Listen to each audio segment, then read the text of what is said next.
Donc, je me trouve sur la colline qui surplombe la fameuse oasis de Nefta, appelée la Corbeille de Nefta. Cette oasis doit son existence au jaillissement par artisanisme d'une source de la nappe phréatique. Cette source-là a donné naissance à une oasis qui a attiré les semi-nomades qui sillonnaient la région. Donc, ils s'y sont sédentarisés.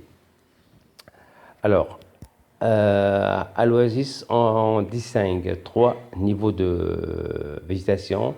D'abord, au niveau du sol, il y a des parcelles cultivées donc de culture maraîchère, de la luzerne verte qui sert de nourriture pour les animaux.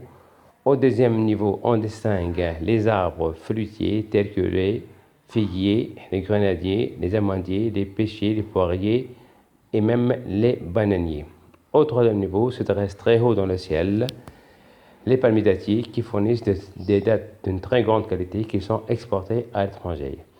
À l'origine, donc, l'oasis était une importante station caravanière dans laquelle s'est arrêtés les caravaniers qui venaient du Tchad, du Niger et du Mali pour s'y reposer à l'ombre même de l'oasis et troquer leurs produits contre les produits locaux.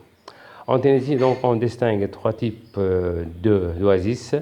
Il y a les oasis maritimes qui se trouvent donc sur la côte, comme celui de Gabès, les oasis de montagne tels Chibika, Tamerza et Mides, et enfin les oasis sahariens comme celle de Nefta, là où je me trouve, de Tozeur, Kibili et autres.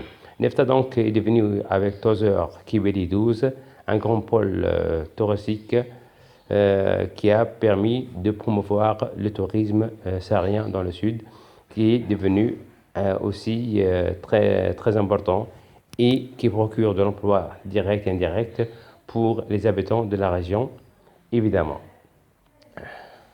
Alors, je vous laisse admirer cette très belle palmeraie. Voilà, ce n'est pas un piscine que l'on voit là, mais c'est de l'eau provenant de la source de l'oasis.